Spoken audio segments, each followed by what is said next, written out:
Sa buong kasaysayan ng Biblia, may tatlong kakaibang kwento na hanggang ngayon ay bumabalot sa misteryo. Tatlong tao na hindi kailanman dumaan sa kamatayan tulad ng karaniwang tao. Sino sila? Ano ang espesyal sa kanilang buhay? At bakit iba ang kanilang naging kapalaran?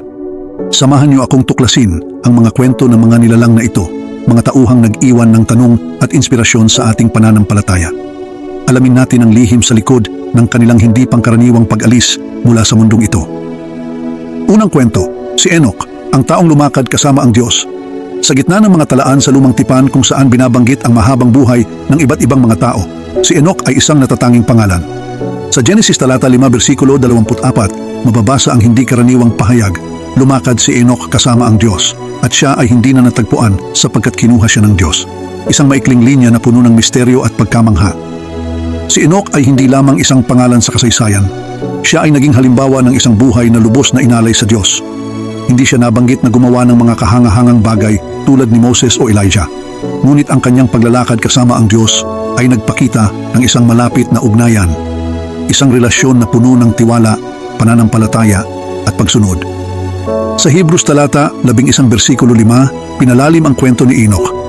Sa pamamagitan ng pananampalataya, si Enoch ay inilipat upang hindi makita ang kamatayan at siya ay hindi natagpuan sapagkat kinuha siya ng Diyos. Isipin mo ito, isang tao na hindi kailanman dumaan sa kamatayan, na parabang tinanggap ng Diyos ng diretso sa kanyang presensya dahil sa kanilang espesyal na ugnayan. Ang kwento ni Enoch ay nagbibigay ng napakalaking pag-asa. Ito ay paalala na ang Diyos ay tumitingin hindi sa ating kakayahan, kundi sa ating pananampalataya. Ang malapit na ugnayan sa Kanya ay may gantimpala, at minsan, ang gantimpala ay lampas pa sa ating maiisip. Bakit si Enoch? Sa tanong na bakit si Enoch ang isa sa iilan na hindi nakaranas ng kamatayan, ang sagot ay matatagpuan sa kanyang natatanging buhay at relasyon sa Diyos. Ayon sa Genesis talata 5 versikulo 24, lumakad si Enoch kasama ang Diyos at siya ay hindi na natagpuan sapagkat kinuha siya ng Diyos. Ang salitang lumakad ay simbolo ng kanyang patuloy at matibay na ugnayan sa Diyos. Isang buhay na lubos na inalay sa pananampalataya, pagsunod at kabanalan. Si Enoch ay hindi lamang isang ordinaryong tao. Ayon sa Hebrews talata 11 versikulo 5, siya ay inilipat upang hindi makita ang kamatayan dahil siya ay nakalugod sa Diyos. Siya rin ay kilala bilang isang propeta na nagbigay ng babala tungkol sa darating na paghuhukom tulad ng nabanggit sa Jude talata 1 versikulo 14 hanggang 15. Si Enoch ay nagpahayag, narito, dumating ang Panginoon na kasama ang libo-libong banal upang hatulan ang lahat. Ang kanyang buhay ay puno ng pananampalataya at matapang na pamumuhay sa gitna ng isang masamang panahon. Ngunit higit pa rito, si Enoch ay nakakita ng mga pangitain ng kagilagilalas na detalye tungkol sa nilikha ng Diyos. Nakita niya ang imbakan ng lahat ng hangin, ang sulok ng mundo, at ang apat na hangin na sumusuporta sa mundo at sa langit. Ang ganitong mga karanasan ay nagpapakita ng lalim ng kanyang ugnayan sa Diyos at ng kanyang misyon bilang tagapahayag ng kanyang kalooban. Ano ang natutunan natin mula kay Enoch?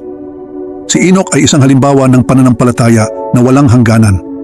Ang kanyang buhay ay nagpapaalala na ang Diyos ay naghahanap ng hindi lamang mabuting gawa, kundi isang tunay na relasyon. Ang paglalakad kasama ang Diyos ay nangangahulugan ng araw-araw na pakikipag-ugnayan, pagtitiwala at pagsunod sa Kanya. Ang kanyang kwento ay patunay na ang ganitong uri ng pananampalataya ay may gantimpala na hindi kayang sukatin ng tao. Ikalawang kwento, si Elijah, ang propeta ng apoy. Ang pangalan ni Elijah ay palaging naguudyok ng respeto at paghanga. Isa siya sa pinakamakapangyarihang propeta ng lumang tipan, kilala sa kanyang mga himala at matapang na paninindigan laban sa kasamaan. Ngunit higit pa rito, ang kanyang buhay ay nagtapos sa isang pambihirang paraan. Isang kwento na patuloy na nagbibigay ng inspirasyon at pagkamangha. Ang pagtawag ni Elijah bilang propeta. Si Elijah ay isang propetang itinalaga ng Diyos upang ipahayag ang kanyang salita sa panahon ng matinding kasamaan. Sa panahon kung kailan ang Israel ay nahulog sa pagsamba sa Diyos-Diyosan, tumayo si Elijah upang ipahayag ang katotohanan. Isa sa pinakatanyag na kwento niya ay ang tagpo sa bundok ng Carmel, kung saan hinamon niya ang mga propeta ni Baal. Ang pag-akyat ni Elijah sa langit. Ngunit ang kwento ni Elijah ay hindi nagtatapos sa kanyang ministeryo sa lupa. Sa 2 Kings talata 2, versikulo 11, makikita ang isang kakaibang tagpo habang naglalakad siya kasama si Elisha.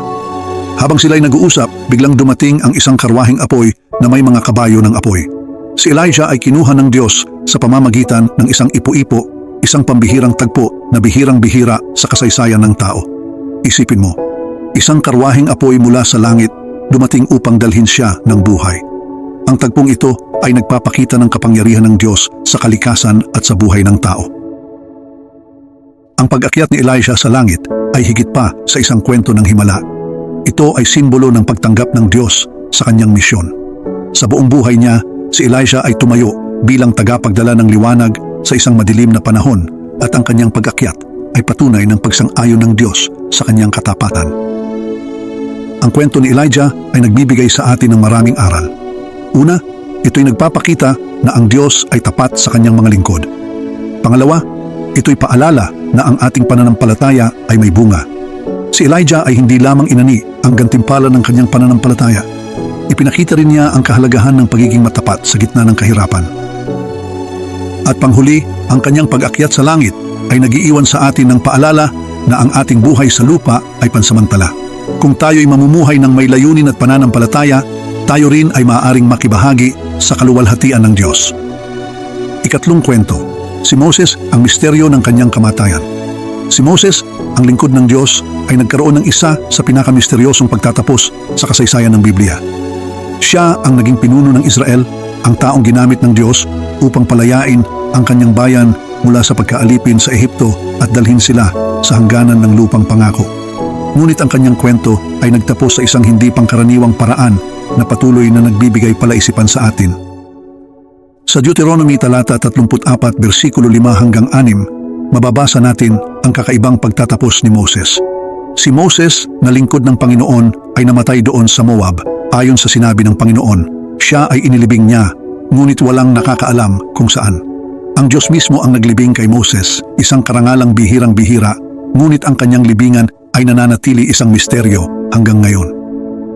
Bakit nga ba itinago ng Diyos ang lugar ng kanyang libingan?